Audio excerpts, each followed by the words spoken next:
Illinois Stories is brought to you by the Corporation for Public Broadcasting and by the support of viewers like you. Thank you.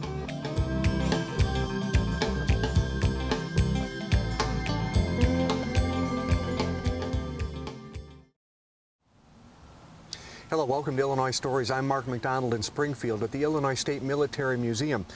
And we are witnessing Christmas in the trenches, World War I, France, Germany. We'll find out exactly where we are. But in December of 1914, the troops that were here on the front in World War I had to go through a miserable winter, and of course, Christmas being in December, they had their Christmas in the trench. This trench here at the Illinois State Military Museum has been here for about 2.5 years, and there's a bunch of active volunteers who come out here to educate the public about what went on in trench warfare. And one of the big helpers behind this effort was Dr. Chris McDonald of Lincoln Land Community College.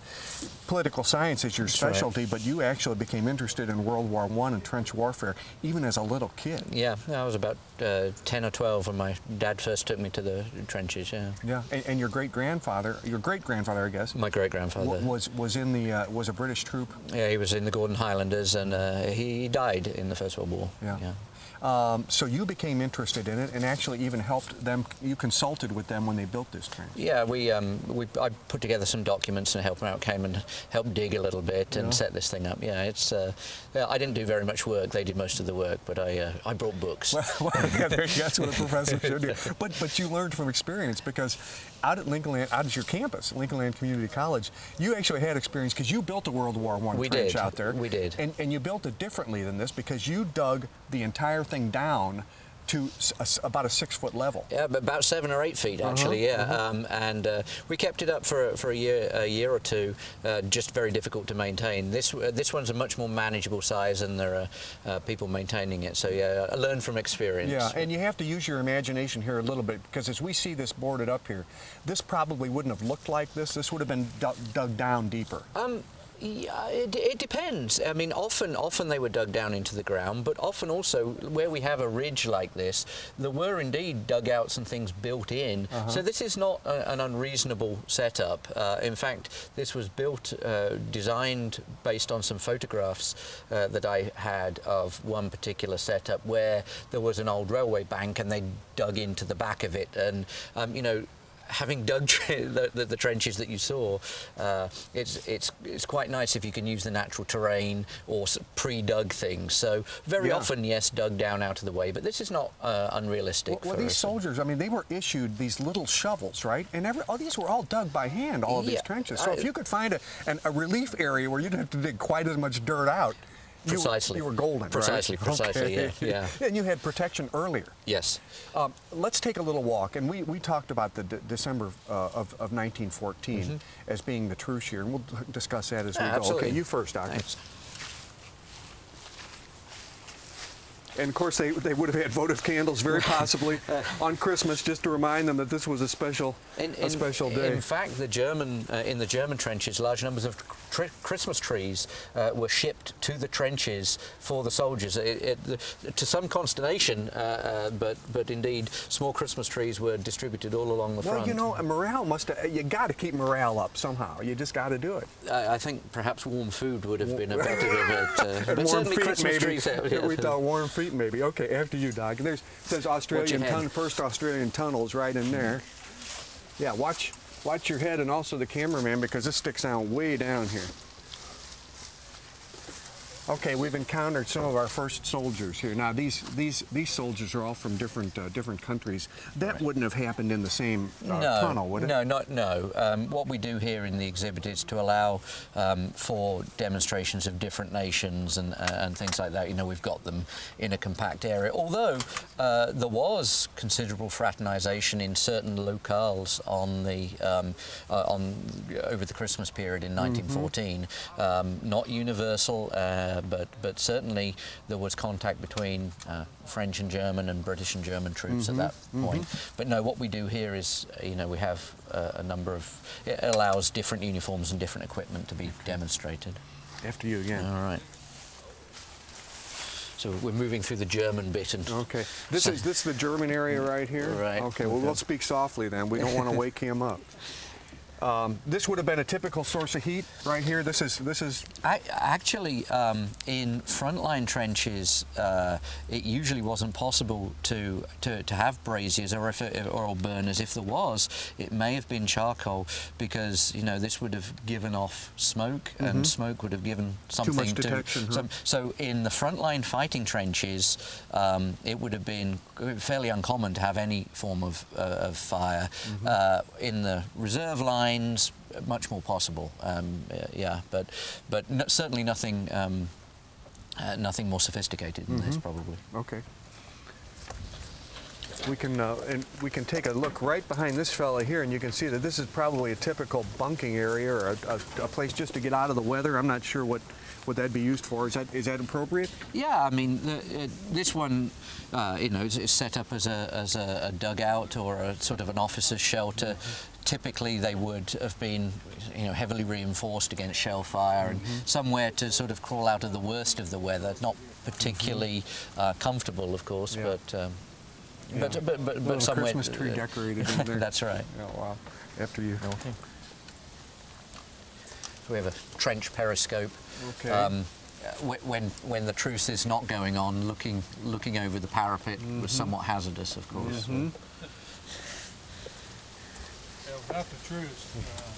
And there's a fella here that we can do with. That's another area just to get out of the. Probably that's very fortified in there, and if the artillery's coming in, you can get out of the way of fire. And in fact, in frontline trenches, they built very, very deep dugouts. Now, obviously, in our recreation, we can't dig 40 feet down and hollow out rooms, but indeed, shelters were built in the front line to allow sheltering from artillery. And such. Okay. Now let's talk a little bit about this December 1914 truce, because people have heard this story, and we all hear different stories. The one I heard is, or that I thought I heard, was a version where the different nationalities, all the Allies and the Germans, they all sort of congregated in the middle of their trench warfare area and had a party. I don't know if there's anything to it or not. Yes. Well, I mean, the point to understand is that there wasn't. First of all, it was totally unofficial, and that there wasn't a truce. There were a series of different truces. There were certain areas of the front line where fighting continued absolutely normally, and that there were a number of casualties. So it's not universal. In some cases, what happened was people shouted across, we won't shoot if you don't shoot, and for 24 or 36 hours there was no shooting. In other cases, they held up signs, saying "Happy Christmas, Tommy," "Happy Christmas, Fritz." They felt like they knew each other because they'd been facing each other for these weeks, right? Very often, yes. In other cases, what started off like that did indeed escalate into meetings, sometimes initiated by men, sometimes coordinated by their officers, sometimes for the purposes of burying the dead who'd lain out between the trench lines. Other times, it seems to have been much more spontaneous, and there was exchange of gifts. I mentioned the gift. Oh, let us see that. Let us see that.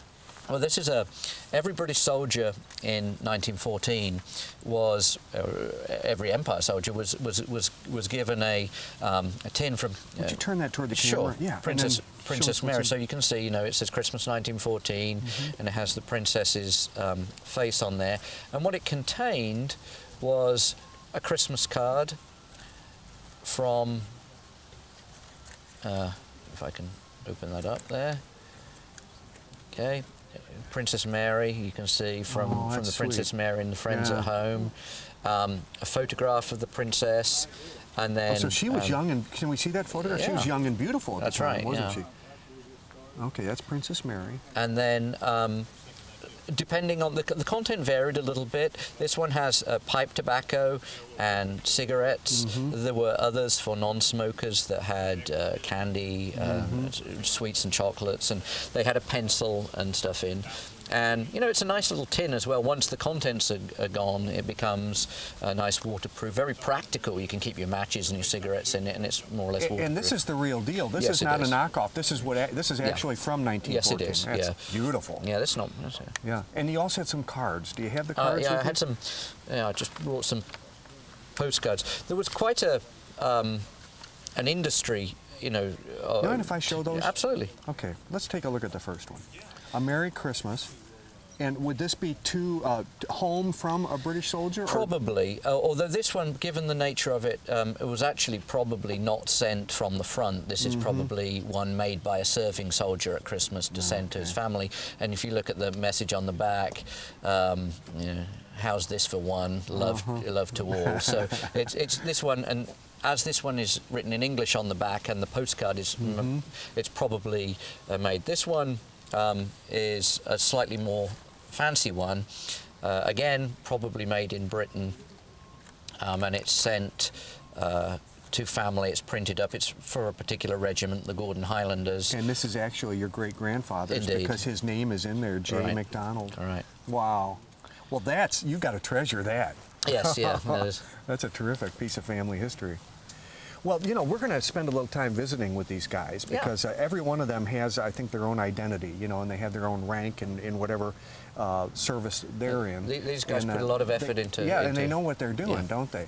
And what I like about this is the education they provide to the community, because this is open to anybody to come through here and visit with these men and learn what they have learned through their studies. So thanks, Chris. Thank you very much. Okay. Thank you. We've been talking about 1914, but actually the Doughboys, of which you are one, didn't really get there until, I guess, 1916? No, it was 1917. 17, so really close to the end of the war. Yeah, toward the end. Last couple of years of the war. Yeah. Tell us about you and your unit and what you're doing here. Well, I'm part of the 33rd Division. Most of these men were made up from Illinois. So that's one reason that I portray that. It's you know, a local unit, and one of our men from Chicago received the Medal of Honor in October of 1918. And he was in that unit? He was in 129th Infantry. So within the division, you had the 129th Infantry Regiment, the 130th, 131, and the 132. So there's quite a few men involved. Tell me about your uniform. Well, this is a typical, this is called a 1917 uniform. It's all wool, heavy wool. You know, I have, this is my gas mask here, my cartridge belt, then I have a trench knife for hand-to-hand fighting, if needed. This is my cartridge belt that has my ammunition in it. That's a clip with how many? A clip with 5. Okay. Yeah. What kind of a rifle are you carrying? This is a model 1903 Springfield, and that takes, that clip will go down in here. It'll hold five cases, and it's ready to shoot now. You know. There was another type that was used in the war in 1917, Enfield, somewhat similar to this, but most of the units start out with this. Some of the 33rd, though, got attached with British units and were issued British rifles, which they didn't really care for. They didn't care for them, huh? They didn't care for them. Is it because they weren't familiar with them, or they just thought that they were downgrade? I think a downgrade. They just weren't as good as that good old American product. Yeah. Huh? You know, and the same thing happened on uniforms. Some of them, you know, if they wore their uniforms out, were reissued British uniforms. They didn't care for that. You know, but you know, several boys from Illinois served, and you know, it was most of the time when they're in the trenches, you got to keep your head down. Sometimes they'd go out at nighttime. They send out 4 or 5 guys to try to capture a German, bring him back so they could interrogate him. Always stuff like that going on. And that way you could at least find out, if he would tell the truth, you could find out where their locations were, and that would help you. And a lot of times, especially late in the war, they was thankful because they knew they was going to be fed good and taken care of. You know, but yeah, it's interesting. You know, our trench here is a fairly decent replica of what it may have been like. There's just a lot of things. They had a lot of mud. Oh, God. They always dealt in a lot of mud, you know, so And my uniform is awful clean. Yeah. Yeah, that's right. Yeah. This was your first day there, My right? first day there. Yeah. Thanks, Don. Okay, thank you.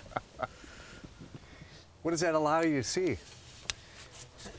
This allows me to see up over the parapet without me sticking my head up and getting it shot off by the Germans. Is it just called a periscope? It's called a trench. We call it a trench periscope. We build a lot of these out of whatever we have available and shaving mirrors basically, and that keeps us alive for a little while longer. Yeah, and you can at least find out if there's any movement up there. Anybody coming at us. We also one of the other things we do with that is we have one person sit up there, look through, and try and spot targets for people that shoot and tell them which direction to shoot at, and they take a blind shot as best they can, as fast as they can, so they don't get shot themselves.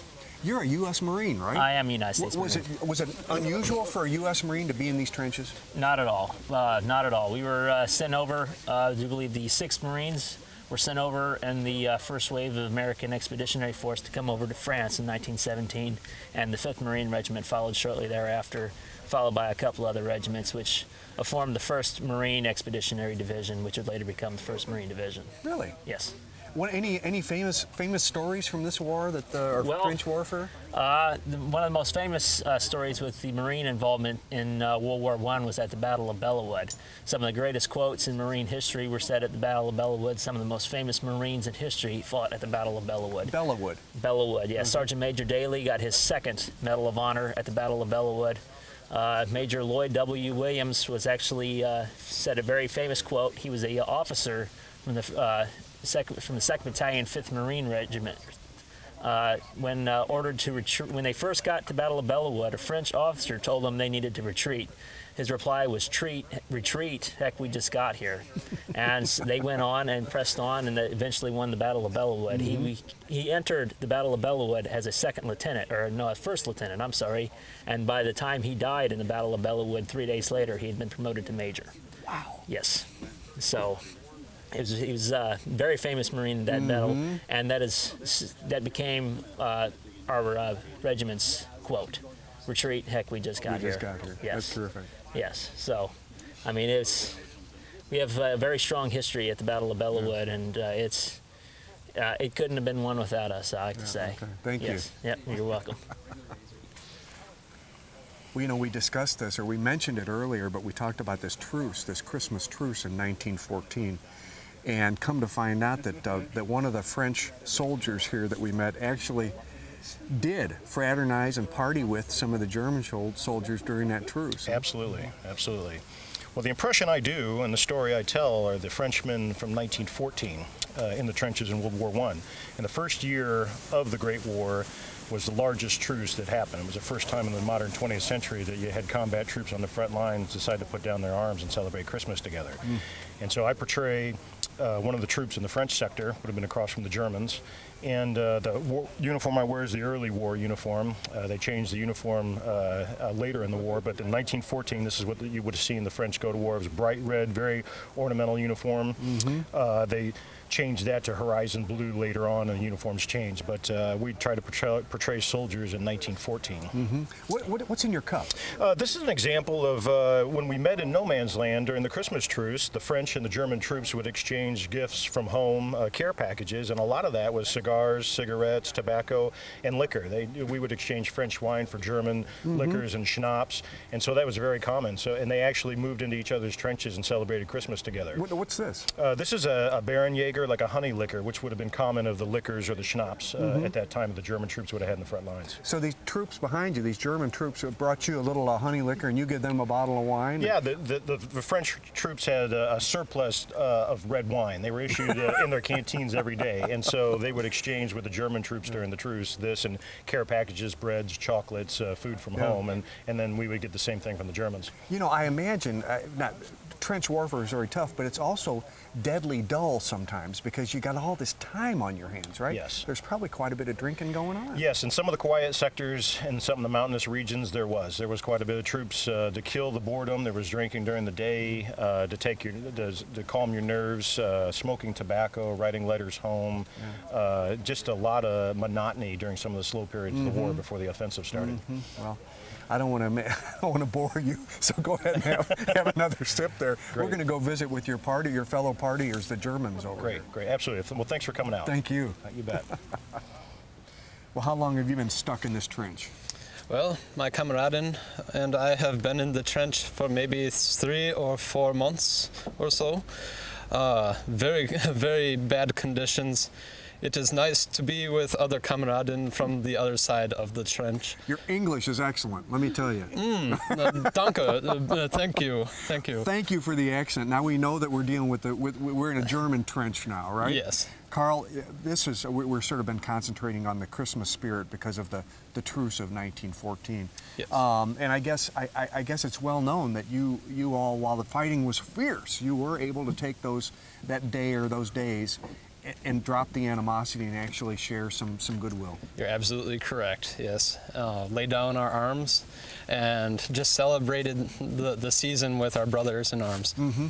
But real life in the trench returned after Christmas again. Oh, yes. It was not a picnic, was it? No, by far. Unfortunately, everything went back to the way it was, even worse. It just picked up and lasted for several more years. Mm-hmm. Would this be a typical German uniform that you have on here? Yes, this uniform is typical of between like late 1914 and 1915 onward. They did away with brass buttons that they had earlier in the war. They would glint in the sun and give away your position, as well as they had the spiked helmets with a spike on the top. Mm-hmm. Those would glint in the sun. They had to kind of subdue them with kind of a field gray or a greenish color. Mm-hmm. And then they went to the steel helmets for better protection. Mm-hmm. And I assume that it was cold and wet most of the time down here. Yes, definitely. What'd you do about foot problems? I'm talking about, what do they call that? When you get that trench foot. Trench foot. Yeah, well, that's why it's called trench foot, right? Mm-hmm. You try and switch out socks as often as you can. Unfortunately, you usually had only one pair of boots, so you just had to depend on having dry socks. And in the trenches, they had elaborate systems where they would flush out the water, usually if they had like a grade, so it would go downhill. Try and keep the water out of the trenches so your feet would not get wet. But besides having fresh socks, there was really nothing else. Well, I've noticed that we've been able to bring a bunch of hay in here, which helps a lot. It keeps the mud manageable. But this trench isn't anything like as deep as the trenches they would have. And then you're just talking about, you just sit in water just sitting there all the time. You got that miserable right. life. Definitely. You got that right. Thanks. Oh, no problem. No problem. In addition to the outdoor trench, on the second floor here of the Illinois State Military Museum, there's an area dedicated to the trench warfare of the Great War. And Bill, this is a fairly recent addition to the museum, but it's this sort of really shows you in detail what these folks were dealing with over there, doesn't it? Well, absolutely. It gives you an idea of the trench, excuse me, an idea of trench and what the soldiers were wearing, and the idea being inside, of course, of maybe the soldiers' conditions and things like that, and the dirt and the filth, and obviously we can't simulate the smell. But that's kind of what our attempt was here with our trench. And if right now we're looking at a machine gun position from a German trench, and this is what our fellows here from Illinois would have been facing across the field or across the battle lines. Absolutely, and of course this is a German Maxim machine gun, and we sent a lot of soldiers with the battlefield tactics of the day. In mass up against machine guns like this. The casualty rate was phenomenal. It's very, very high. Very high. You're looking at as an army as a total, you're looking at basically for every 1,000 troops, about 118 casualties, and that's not just deaths, but I mean it's battle deaths. It's anything that pulls them out of the fight. Accidents, disease. Of course, you have the Spanish influenza going around, and of course in the trenches it was just filthy. Typhoid and all kinds of things like that, which would pull the soldiers out of their combat roles or their support missions. So you're looking at and gas too. Yes, which wasn't later used then, thank God. Well, there was a study done that I read not too long ago that said that pretty much every 33rd Division Illinois soldier was gassed, every one. So anytime, you know, we get people who donate items and gas masks that were from a 33rd soldier, we have to be very careful with it. Well, that's around their neck right now, yes, right? Absolutely, because it still may have remnants of the mustard gas. So you have to be very careful, even today, 100 years later. Okay, I want to bring attention to one more individual before we leave here. Johannes Andersson was an immigrant from Sweden and moved to Chicago. Well, from Finland. From Finland, okay. Yes. And we're looking at him now. He lived in Chicago, and he was in trench warfare in the Great War. And his family donated to the museum his Medal of Honor. And it's this blue one at the very top then. They're quite rare, aren't they? Well, yeah. I mean, this Johannes Andersson, the way he earned the Medal of Honor was he was in a trench. They were under fire. He was a first sergeant at the time. And what happened was he basically exposed himself, went out into the trench that where they were firing at him, took out a machine gun nest, and he was all by himself and captured 23 prisoners. Oh, my goodness. And what's interesting is in his diaries, all he says is, took a machine gun nest today and brought back 23. Because it was a day-to-day thing. That's his explanation, right? Yeah. It was just very, a typical very day. Well, and talking to his family, I mean, he was an extraordinary man. Yeah, yeah. So. And they must have liked you and trusted you very much. Yeah, and this exhibit we talk very, very often. In fact, every time we have an event like this or the Great War Encampment, we invite them, we bring them down as VIPs, and they have a good time. Thank you for this visit. Oh, sure, absolutely. Okay. The trench outside that you saw in this program is open to the public anytime the museum's open. And of course, this inside exhibit is open as well. And they have those two special events of the year, the Great War Encampment in the fall and Christmas in the trenches around Christmas time. With another Illinois story in Springfield, I'm Mark McDonald. Thanks for watching.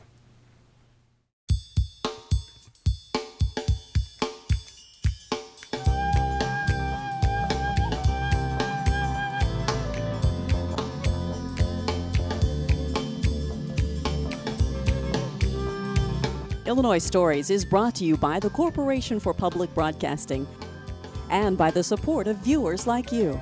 Thank you. For a DVD copy of the program you've just seen, send $19.95 to Network Knowledge, P.O. Box 6248, Springfield, Illinois 62708. Be sure to include the program name, subject, and when the program aired. You can also order with your credit card by calling 800-232-3605.